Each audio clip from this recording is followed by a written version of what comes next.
어느덧 11월의 첫 주일입니다. 왠지 가을이 익어가는 것 같고 마음이 조금 썰렁해지고, 그런데 나라에서는 위드 코로나라고 해서 우리에게 다시금 회복할 수 있는 기회를 주었습니다. 이런 시절을 맞이해서 우리가 교회란 무엇인가, 이 부분을 한번 생각해 보려고 합니다. 우리가 흔히들 교회를 다니고 있어요. 그런데 정작 교회가 무엇인지, 교회가 어떤 곳인지, 무엇을 하는 곳인지 정확한 개념 정리 없이 그냥 다니시는 경우도 있습니다. 다 알고 계시겠지만은 오늘부터 또 이 에베소서를 보면서 교회론에 대해서 계속해서 좀 보려고 합니다. 일반적으로 교회라고 하면은 사람들은 종탑이 세워진, 잘 지어진 건물을 연상합니다. 그러나 그것은 엄격하게 말하면 교회라기보다는 예배당이 맞습니다. 그러나 요즘은 통상 교회라고 부르고 사용하고 있습니다. 제가 오늘 교회에 관한 개념을 몇 가지를 말씀드릴 겁니다. 다르게 들릴 것 같지만 실상은 똑같은 것들입니다. 교회는 뭐냐? 부르심을 받은 사람들의 모임입니다. 건물이 아니라 사람이라는 것이죠. 헬라어 원어에 에클레시아라고 되어 있습니다. 그 뜻은 부르심을 입은 사람들이란 뜻이죠. 그래서 사도 바울은 교회를 다음과 같이 정의하고 있습니다.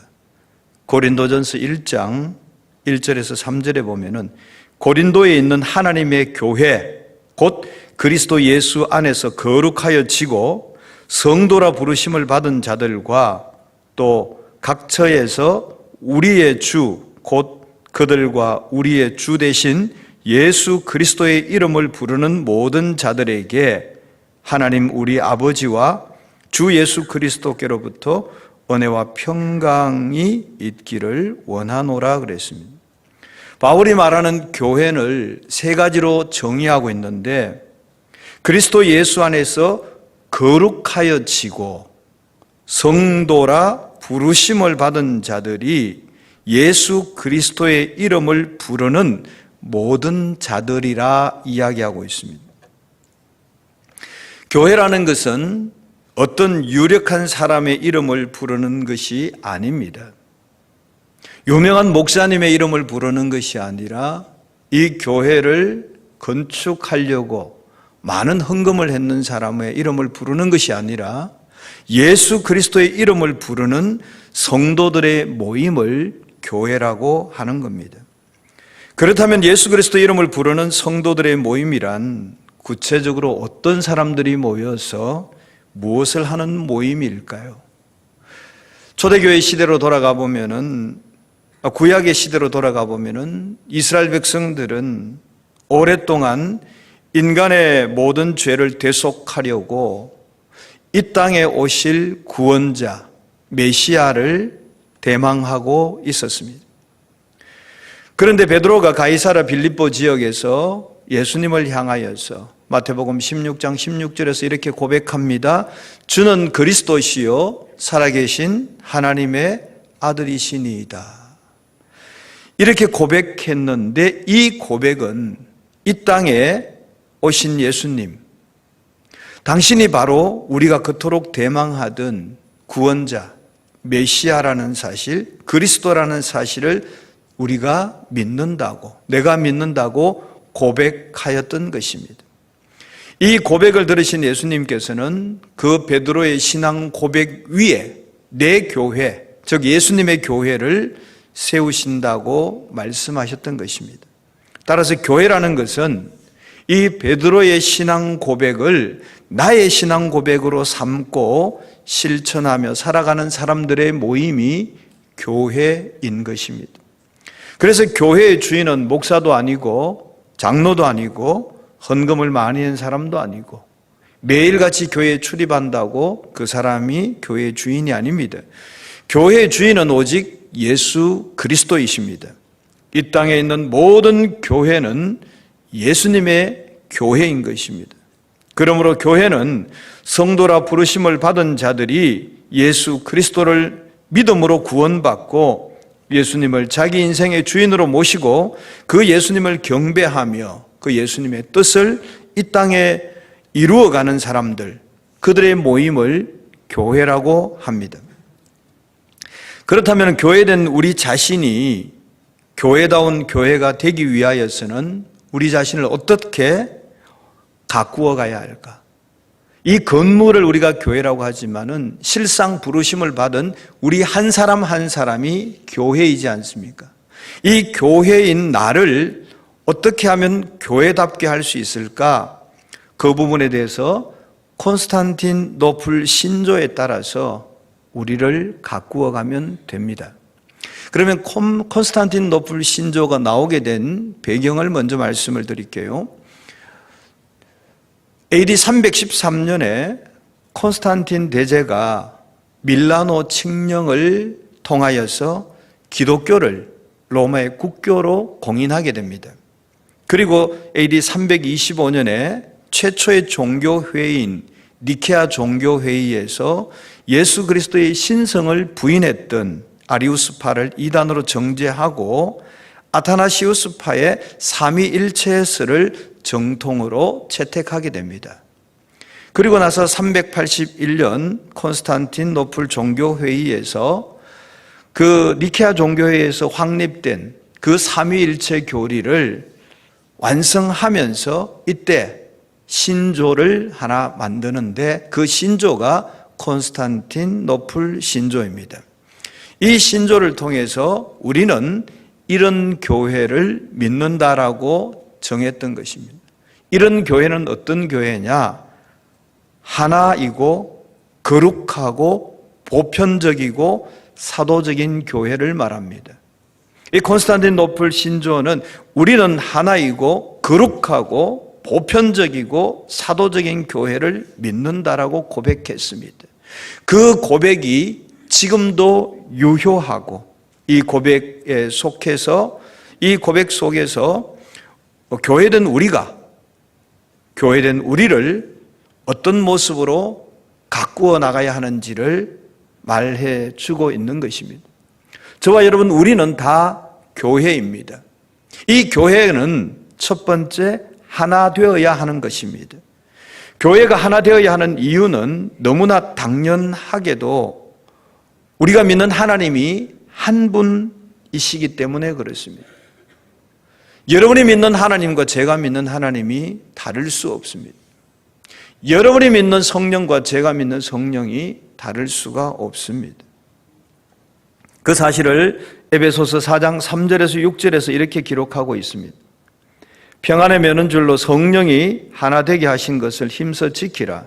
몸이 하나요 성령도 한 분이시니 이와 같이 너희가 부르심의 한 소망 안에서 부르심을 받았느니라. 주도 한 분이시요 믿음도 하나요 세례도 하나요 하나님도 한 분이시니 곧 만유의 아버지시라. 만유 위에 계시고 만유를 통일하시고 만유 가운데 계시도다. 아멘. 여러분이 믿는 하나님, 제가 믿는 하나님, 여러분이 받은 세례, 내가 받은 세례 모두가 하나입니다. 그래서 교회가 하나 되지 않는다면 그것은 잘못된 일일 것입니다. 그러나 교회가 하나 되어야 한다는 것은 한 분이신 하나님을 믿는 그리스도인의 믿음은 본질적으로 하나일 수밖에 없다는 것을 말해주고 있습니다. 교회가 나누어지는 것은 주님에 대한 사랑이 아니라 철저하게 인간의 공명심과 이해 덕실에 기인하고 있기 때문에 그렇습니다. 명분이야 무엇이든지 간에 이유야 어떻든지 간에 교회를 분열시키는 것은 명백한 죄악인 것입니다. 그래서 교회된 우리는 하나가 되어져야 하는 것입니다. 우리는 본질적으로 하나이기 때문에 그렇습니다. 우리 교회된 우리 여러분 각자가 하나가 되지 못하고 나뉘어진다면은 이건 하나님 앞에 범죄하는 일이죠. 우리가 믿는 하나님이 한 분이시고 우리의 소망이 하나고 우리가 받은 세례가 하나고 우리의 믿음도 하나고 주도 한 분이신데 교회된 우리가 나뉘어질 수는 없는 것입니다. 두 번째, 교회는 거룩해져야 하는 겁니다. 오늘날 모든 그리스도인들은 우리가 서로를 부를 때 성도라고 부릅니다. 성도라는 말은 거룩한 물이라는 뜻이죠. 사실 저와 여러분을 이렇게 봤을 때 우리 모든 그리스도인들이 과연 하나님 보시기에 거룩한 사람이라고 말할 수 있을까? 이 세상에 살아있는 모든 사람들은 이 질문에 대해서 자신 있게 답할 수 없을 것입니다. 그렇게 거룩하지 못한 사람들이 모인 모임이 이 교회이지 않습니까? 이 교회는 어떻게 거룩하다고 말할 수가 있겠습니까? 내 자신이 거룩하지 못한데 그런 사람들이 모여있는 이 교회가 어떻게 거룩할 수 있느냐는 것입니다. 그럼에도 불구하고 그리스도인이 거룩하고 그리스도인들이 모인 교회가 거룩한 이유가 있습니다. 우리 각자가 거룩하고 우리가 모인 이 교회가 거룩한 이유는 뭐냐 하면은 하나님께서 거룩하다고 인정해 주셨기 때문에 그렇습니다. 우리 모두는 죄인입니다. 그러나 우리가 예수 그리스도를 믿을 때 하나님께서는 나의 죄인됨을 보시지 아니하시고 예수 그리스도의 의를 보시고 우리를 거룩하다 인정해 주셨기 때문에 그렇습니다.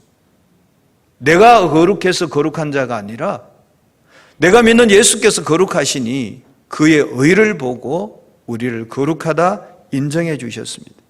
또 로마서 1장 7절의 말씀처럼 그리스도인은 하나님으로부터 성도로 부르심을 입은 자들이기 때문에 우리가 거룩할 수 있는 것입니다. 하나님께서 우리를 성도로 거룩한 사람들로 불러주셨어요. 그래서 우리가 거룩한 자가 되어지는 것입니다. 교회가 거룩해지는 두 번째 이유는 거룩하신 주님께서 교회의 주인 되시고 머리 되시기 때문에 그렇습니다. 에베소서 1장 22절 23절에 보면은 그를 만물 위에 교회의 머리로 삼으셨느니라 교회는 그의 몸이니 만물 안에서 만물을 충만하게 하시는 이의 충만이니라 그랬습니다. 교회의 머리가 누구냐? 예수 그리스도라는 것이죠. 교회는 그의 몸이라.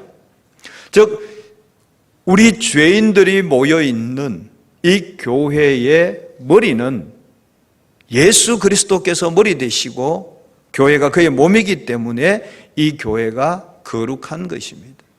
영국의 그 천재 물리학자 스티븐 호킹이라는 사람 아시죠?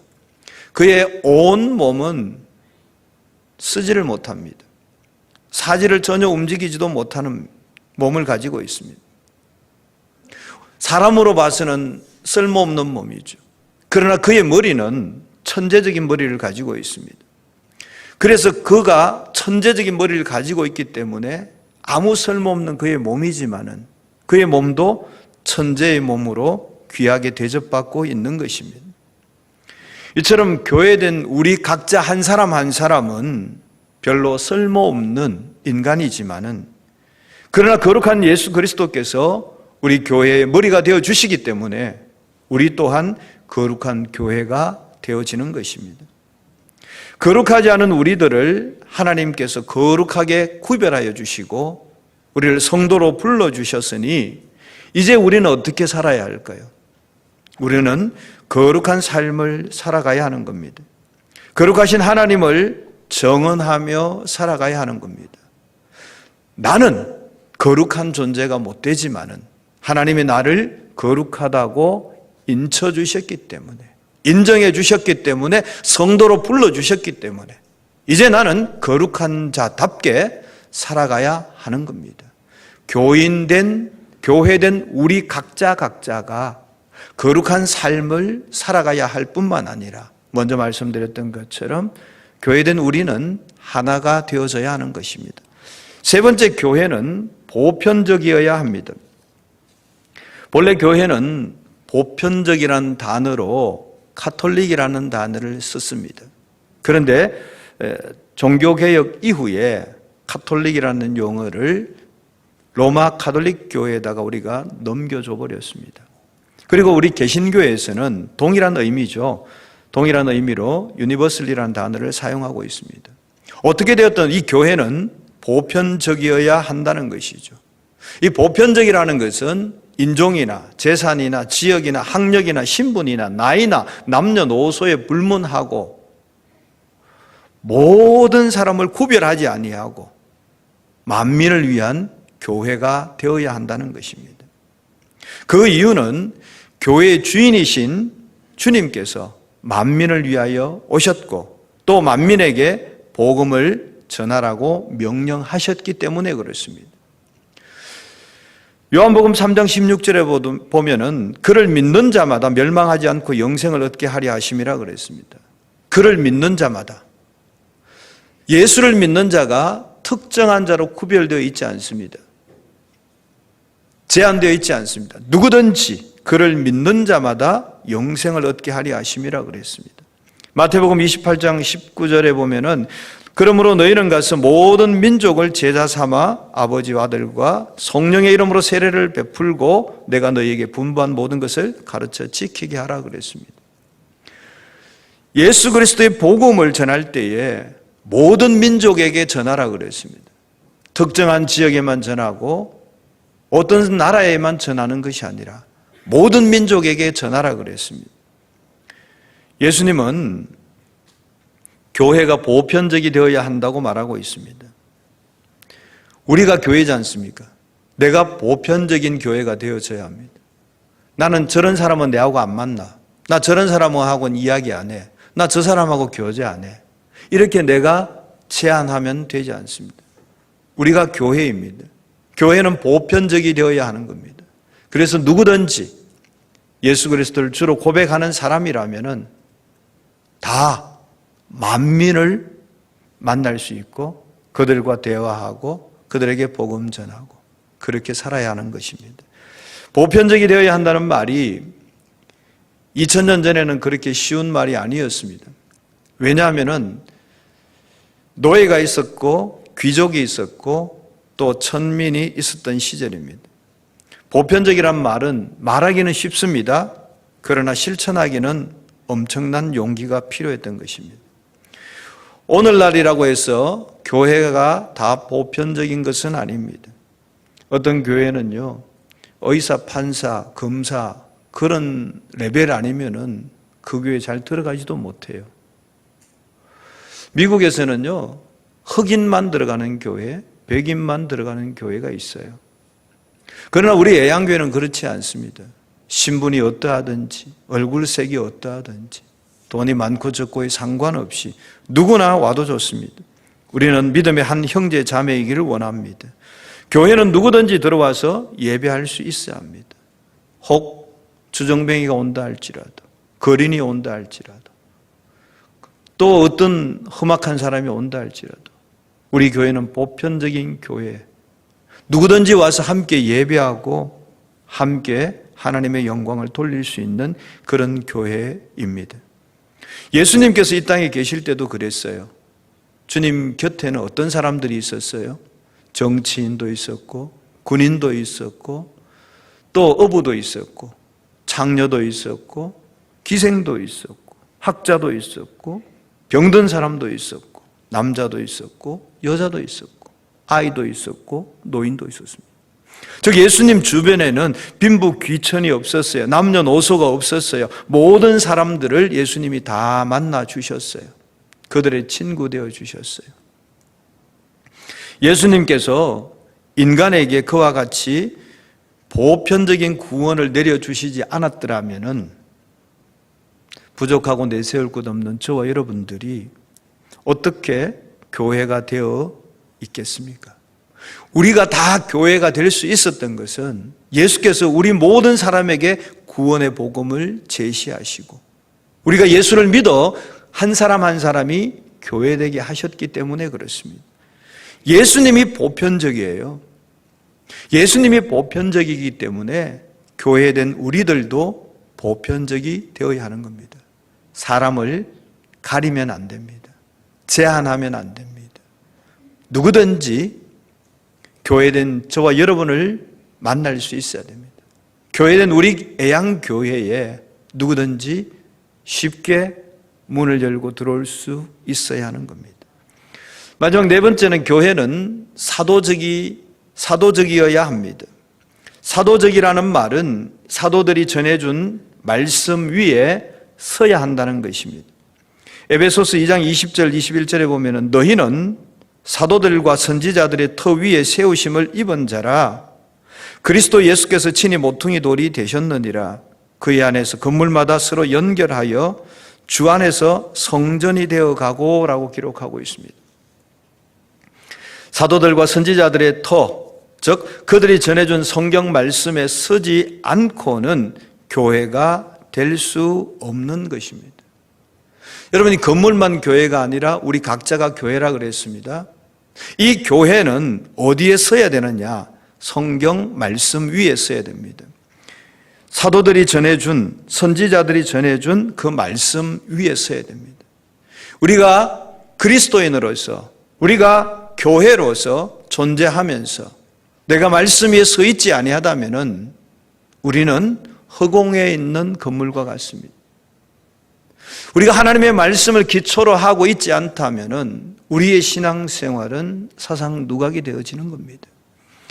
우리의 믿음 생활의 모든 기초가 하나님의 말씀에 서 있어야 됩니다.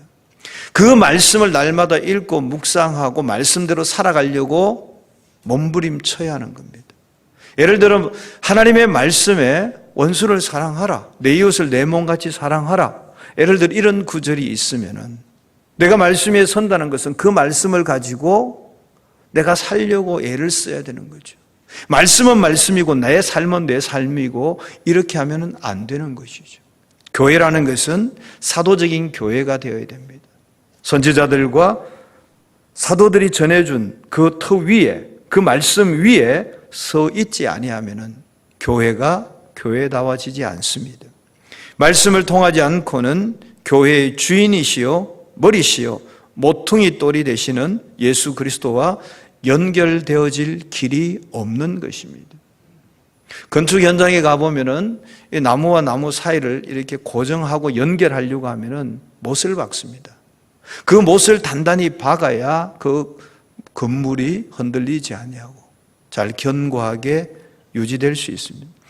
우리가 하나님과 우리 사이에, 교회의 머리 되시는 예수 그리스도와 나 사이에 잘 연결이 되어져서 모퉁이 돌이 되시는 주님과 잘 연결되어질 수 있는 그 못이 뭐냐?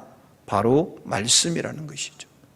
여러분 신앙생활에서 말씀이 기초가 되어 있지 아니하면, 말씀이 여러분을 지배하지 아니하면, 말씀대로 살려고 애쓰고 노력하지 아니하면은 그것은 사도적인 교회가 되지 않는 것입니다.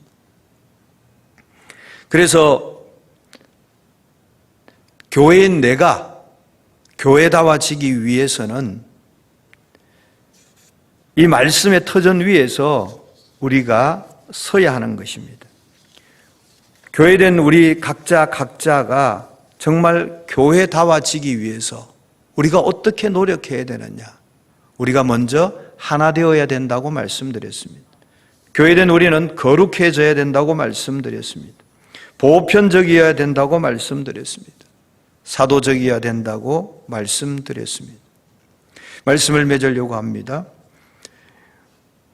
교회는 예수 그리스도의 이름을 부르는 성도들의 모임인 것입니다. 그래서 교회는 하나 되어져야 합니다. 교회 안에서 분파가 나누어지면 안 됩니다. 내 생각과 다르다고 담을 쌓으면 안 됩니다. 우리 스스로가 거룩해져야 합니다. 그리고 보편적이어야 됩니다. 말씀 위에서는 사도적이어야 되는 것입니다. 그래서 우리 교회는 끊임없이 우리 자신을 이런 모양으로 가꾸어 가야 하는 것입니다. 그렇다면은 우리가 이와 같은 교회의 모습으로 가꾸어 가면서 존재해야 되는 목적이 뭐냐? 그것은 예수님께서 이 땅에 오신 목적과 동일하기 때문에 그렇습니다. 예수님께서 이 땅에 오신 목적이 뭡니까? 예수님께서 이 땅에 오신 목적은 인간을 구원하기 위함입니다. 그래서 천국으로 인도하기 위함입니다. 예수님께서는 그 영혼들을 구원하시기 위하여서 그들의 영육간의 문제, 질병을 고쳐주셨고, 그들에게 하나님의 말씀을 가르치셨고, 그들에게 복음을 전파하라 말씀하셨습니다. 그리고는 그 영혼을 온전한 생명으로 구원하기 위하여서 십자가를 지셨던 것입니다. 우리 애양교회가 해야 할 일이 바로 그것입니다. 영육간에 치유하고 주의 말씀을 가르치고 모든 족속에게 복음을 전하여 만민들이 하나님의 명령을 지키며 살아갈 수 있도록 하기 위해서 우리 모든 성도들은 십자가를 지는 마음으로 헌신하는 것이 우리 교회가 해야 할 일인 것입니다. 교회된 저와 여러분이 그렇게 살아가야 될 목적이 그것인 것입니다.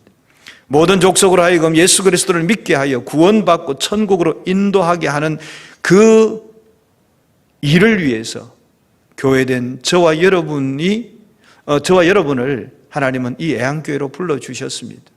이 애양교회라는 교회 안에 속해 있는 우리 모든 권속들은 예수께서 이 땅에 오신 그 목적을 이루기 위하여서 우리 교회가 그렇게 살아가야 하는 겁니다.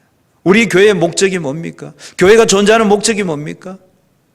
이 교회가 존재하는 목적은 교제의 장소가 아닙니다. 먹고 노는 곳이 아니죠. 친목단체가 아닙니다.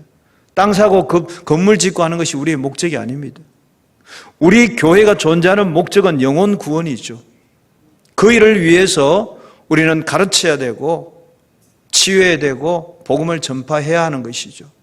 그 일을 위해서 물론 공간도 필요하고 교제도 필요합니다.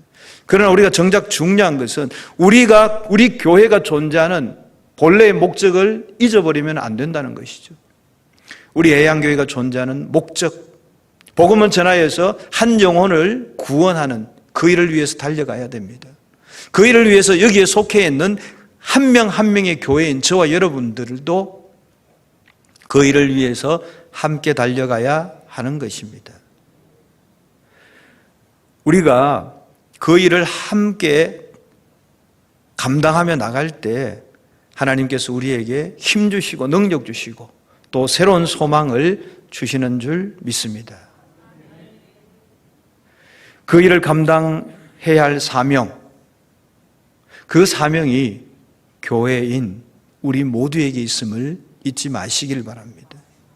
그래서 이 성전된 내 몸을, 교회인 나를 함부로 하는 것이 아니라 하나님의 영광을 위하여서, 한 영혼이라도 구원받게 하는 그 일을 위하여서 사용하는 겁니다.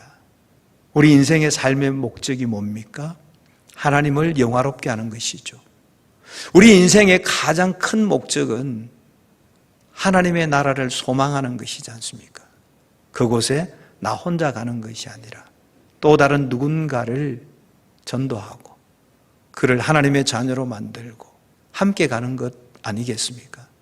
우리 교회가 존재하는 이유와 목적, 내가 이 땅에 살아있는 존재와 이유의 목적을 우리가 분명히 아시고, 내가 교회라는 사실을 분명히 아시고, 교회가 교회다워지기 위해서는 하나 되고 거룩하고 보편적이고 사도적이어야 된다는 사실을 기억하며 살아가는 우리 모두가 되어지기를 주님의 이름으로 축원합니다.